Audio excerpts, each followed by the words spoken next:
Hola a todos, bienvenidos de nuevo a este vuestro programa Las batallitas de Víctor, que como podéis ver tenemos correo electrónico lasbatallitasdevíctor@yahoo.com. Y bueno, seguimos con nuestro tema de la escritura. Bueno, y vamos a seguir porque estaba emocionado yo que nos habíamos quedado con los griegos y los fenicios y parece que Víctor, por cierto, Víctor Chinestra. Hola Manuel. Hola Víctor, perdón que no nos hemos presentado. Pensaba que nos íbamos a hablar sobre la escritura, continuando el tema anterior, pero Sí, ¿qué ha al final pasado? ha habido un volantazo porque el otro Víctor me arrojó el guante en el último programa y me dijo que si podía hablar Cierto, cierto. sobre la metalurgia. La Y metalurgia. yo he recogido el guante y me he puesto a investigar un poco y a traeros el tema hoy de la metalurgia. Pues nada, bienvenido el paréntesis. Hacemos un pequeño paréntesis entonces y ¿qué nos vas a contar sobre la metalurgia? Pues bueno, como la última vez os traje uno de los avances más importantes, ¿no?, en el que consideramos que se divide la prehistoria y la historia, que es la escritura, un avance con unas consecuencias y unos efectos en la sociedad, en la humanidad muy claros. Hoy os traigo un avance que, si tampoco es tan relevante o tan, digamos, importante como la escritura, sí que es uno de los avances más complejos, ¿no?, una de las actividades tecnológicas más complejas llevadas a cabo por el ser humano en la prehistoria, ¿no?, que es la metalurgia.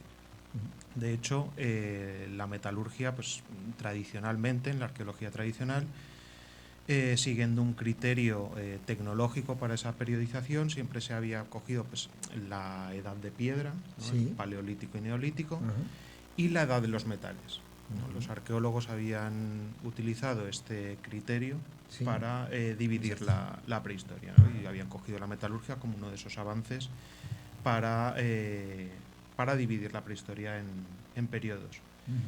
Pero claro, si comparamos el descubrimiento de la metalurgia con, por ejemplo, la invención de la agricultura y la ganadería, pues la metalurgia sale un poco perdiendo, ¿no? La agricultura es un cambio mucho más importante y con mucho más calado en la humanidad que la metalurgia.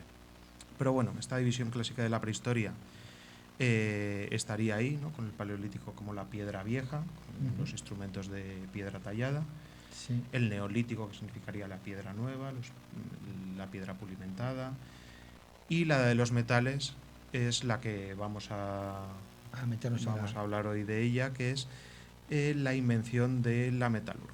Sí, ahí vemos la escaleta. La división clásica de la prehistoria, ¿no?, con esas tres etapas.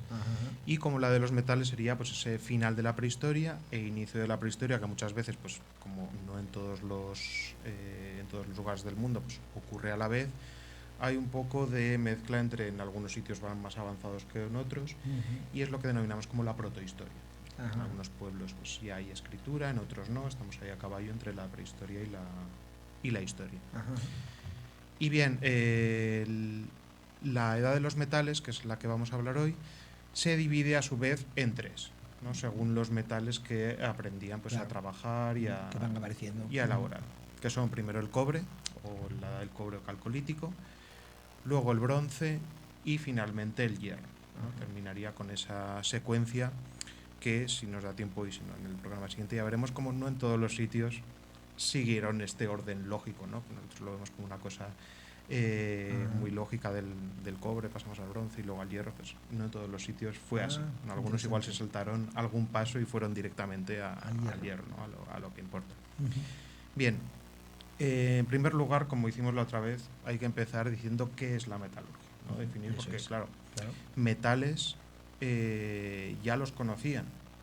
En el neolítico tenemos piezas pues hechas con metal, como se dice, en crudo, o simplemente pues martillado en frío, como placas de oro, de plata, de cobre también algunas. Pero la metalurgia consistiría en este proceso, que es de un mineral extraer el metal que hay en él y luego fundirlo, y a través de esa fundición elaborar o fabricar herramientas u objetos. Esto es lo que marca la diferencia entre lo que había antes de la de los metales, es decir, un metal en crudo o simplemente martillado, en la técnica metalúrgica, que es transformar el metal de un mineral a un objeto. Bien, ¿por qué crees que surge la metalurgia? Pues se me ocurre un montón de motivos, pero seguro que tú me vas a decir el más adecuado. Yo imagino que el fin ofensivo, el fin que pensamos todos para hacer espadas y empezar pim pam pum, imagino que sí, no será el es adecuado, lo ¿no? que diríamos, ¿no? Para hacer armas, para defenderte de otra gente. Bueno, con piedras también te puedes defender, lo hacían. Pero no, o sea, la metalurgia es muy atractivo el encontrarte una espada, una falcata, pero es lo que menos nos encontramos en los yacimientos arqueológicos. La mayoría de objetos tienen otra finalidad. ¿Qué ventajas tiene el hierro o un metal respecto de la piedra? Es más plástico, tiene mayor plasticidad, es decir, es más fácil de manejar, de hacerlo a la forma que tú quieres, es más duro y tiene mayor tenacidad, aparte de ser más resistente. Más resistente. Pero claro, estas ventajas, si nunca has utilizado un objeto de metal, no las sabes, que es más duro que la piedra o que es más fácil de trabajar, sino que estas ventajas se descubren con su uso. Es decir, que cuando tú lo vas utilizando te vas dando cuenta de que esto es mejor que la piedra para determinadas funciones. Por lo tanto, la función original no es hacer armas ni herramientas que sean más eficientes que piedra, sino que la primera función es que el metal pues es más bonito que una piedra. La primera función es ornamental, efectivamente. Los primeros objetos que encontramos en los yacimientos hechos de metal son joyas, son armas votivas que no tenían una función pues ofensiva, sino simplemente de prestigio. Pues, espadas de cobre, de oro, decoradas pues con piedras preciosas en algunos casos, como en Egipto, y no tenían una utilidad como tal, no como herramienta o como arma, sino que eran más un símbolo de distinción social, un símbolo de poder, ¿no? De una jerarquía. Ya empezamos a ver sociedades más complejas en las que estos objetos pues marcarían esa diferenciación social entre unas élites que tenían acceso a estos metales y el resto de la sociedad que estaría en un estrato distinto. Empezamos a ver sociedades más jerarquizadas. Bien, ¿cómo surge este metal? ¿Tú crees? ¿Esto se le ocurriría a algún iluminado que diría, pues voy a calentar este metal voy a calentar este mineral y saldrá aquí? Imagino que sería algo más bien colectivo, ¿no? Efectivamente. Al final, la invención de la metalurgia es tener un sitio donde haya mucho metal y conocimiento para elaborar este metal. ¿Hay un genio que un día se le ilumina la bombilla? No. Al final, cómo surge la metalurgia es a través del método científico, ¿no? Como diría que es el método científico, amigo. Es un grupo con mucho tiempo disponible y un proceso muy largo de ensayo y error. Es decir, no un día llegaría uno y diría, ya sé cómo hacer cobre, ¿no? Como en Matrix D, ya sé Kung Fu. Pues, no. Es un proceso que lleva mucho tiempo y en el que hay muchas personas involucradas, no solo uno. Es un trabajo de una sociedad compleja que investiga y que va mejorando pues, poco a poco las técnicas para elaborar un metal pues, con menos impurezas, que sea más fácil de manejar y que sea más fácil de fabricar herramientas que sean útiles. Por tanto, es un esfuerzo colectivo. Pero claro, ¿de dónde sale toda esta gente con tiempo libre? En la prehistoria no había tiempo libre. No había móviles, no había televisión. No tanto por eso, sino porque el tiempo libre lo gastas en no morir, ¿no? En el Paleolítico, tu tiempo libre era que no te persiguiera un león y sobrevivieras, ¿no? Bien, este tiempo libre empieza con la agricultura. Cuando se descubre la agricultura, cuando hay una división del trabajo, pues una parte de la población se puede dedicar a cultivar el campo o a criar a los animales para producir alimento, y hay otra parte de la población que ya pues queda un poco descargada de esas tareas. Y claro, esta gente que tiene pues más tiempo libre para pensar, para experimentar y para probar pues, técnicas nuevas, es la que descubriría esta metalurgia. Y esta gente, ¿piensas que serían los campesinos o la gente más, digamos, de los estratos más bajos de...? Imagino que no. Imagino que habría una élite pensante. Efectivamente. Al final los que ideaban estas cosas eran una élite. De hecho, la metalurgia se asocia a los propios herreros y a las personas que trabajaban el metal como una élite social dentro de estas sociedades prehistóricas, en las que ese tiempo que los otorgaba y ser una tarea que requiere tanto esfuerzo, tanta complejidad y tanto estudio, ¿no?, de la técnica, hacía que no se pudieran dedicar a otras cosas, ¿no?, que estaban considerados por la sociedad como, pues, como un grupo que tenía una posición superior. Elevada. Claro, porque antes estabas hablando de todo este proceso, pero el sacar el mineral también tiene su aquel. Claro, el proceso es machacar el mineral hasta que extraes pues, lo que es el metal que hay dentro de ese mineral. Por ejemplo, el cobre, pues el mineral que más se utilizaba era la malaquita, que tiene pues, un porcentaje muy alto de cobre, se machacaba bien. Luego eso pasaba pues, con calor a través del soplado, a través de fuelles. Se iban generando unas temperaturas, pues el cobre es entre unos alrededor de 1000 grados, que alcanzar que se dice pronto, para fundirlo.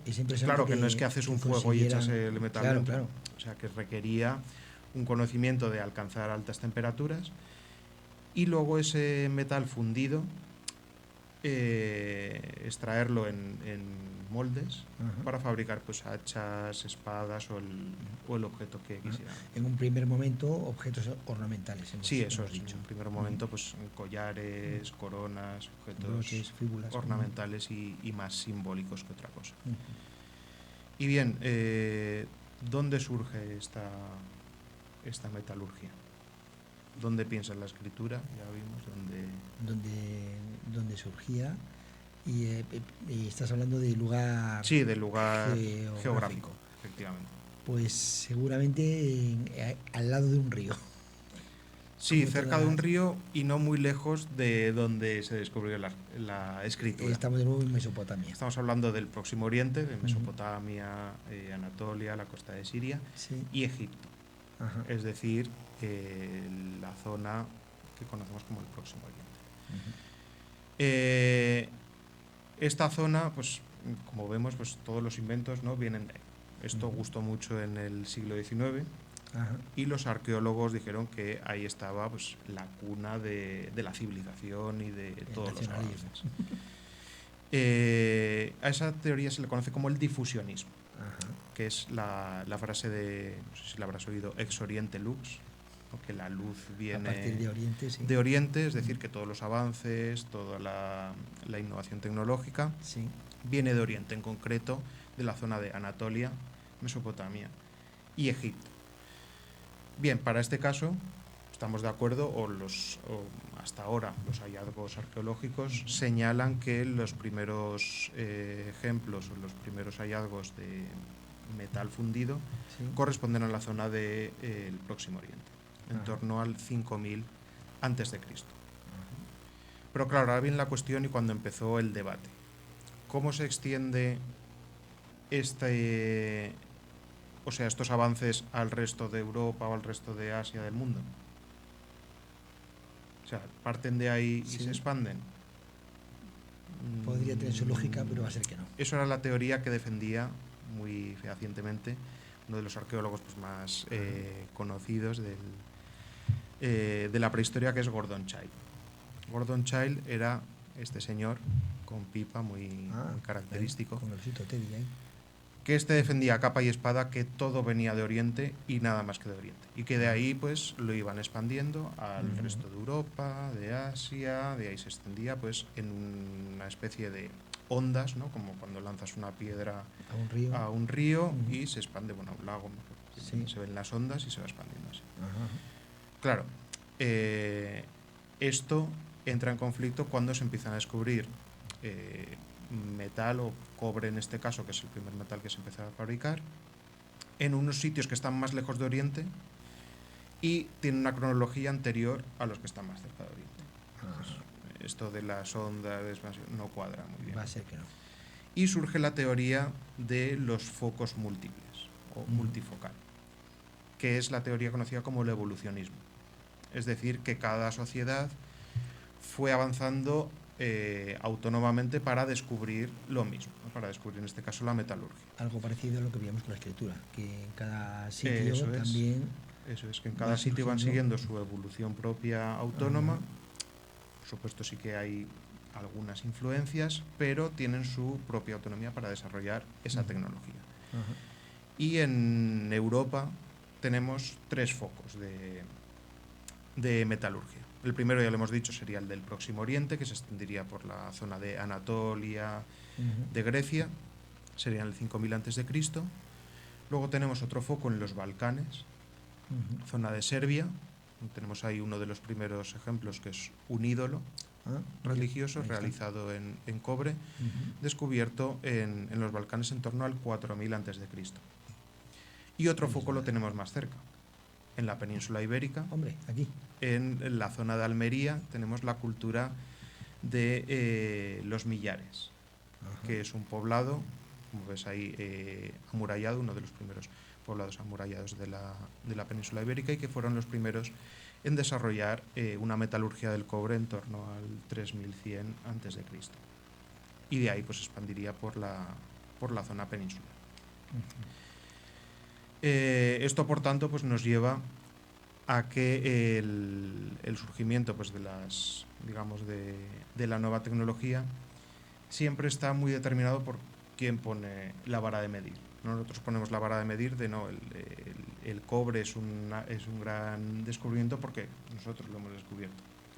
No, pero si vamos a otras partes del mundo, que esto ya lo dejaremos para otro capítulo, veremos cómo no siempre es así, ¿no? Y hay zonas del mundo en el que no tienen que seguir la misma secuencia de descubrimientos para llegar al mismo punto. Un ejemplo que me gusta mucho es el del África subsahariana, pero ese ya lo dejo para el próximo capítulo porque nos llevaría pues, prácticamente un capítulo entero. Mucho tiempo. El de África. Interesante. Pero luego al final me estoy dando cuenta de que ambas teorías se pueden complementar. Sí, claro, la cosa no es blanco o negro, siempre hay grises.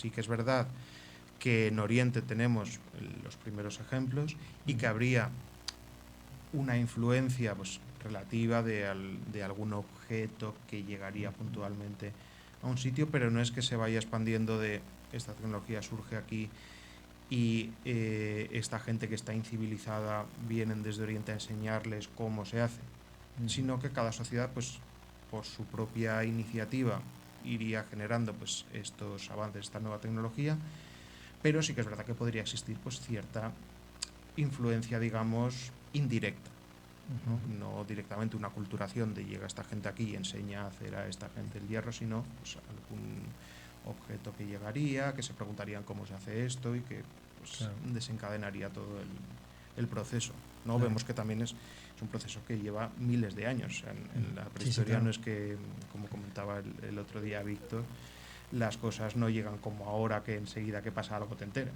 O sea, para que llegue el hierro pues pasan miles de años para que llegue la tecnología de un sitio a otro. Claro, evidentemente. Y me he quedado un poco con lo que has dicho antes, de que no todo el mundo sigue el mismo proceso, que hay, pensamos el orden lógico, cobre, bronce, hierro, y que de repente vemos que hay civilizaciones que se saltan uno de los pasos. Sí. Imagino, pienso, lanzo la pregunta, imagino que eso igual es debido a porque hay algunos de los metales que en ese sitio no lo hay. Claro, una de las teorías que explican esto es, por ejemplo, en el África subsahariana, donde no hay tanto cobre y hay más yacimientos de hierro. Claro. Entonces, en África se saltaron todos los pasos y fueron directamente al hierro. A lo que tenían, claro.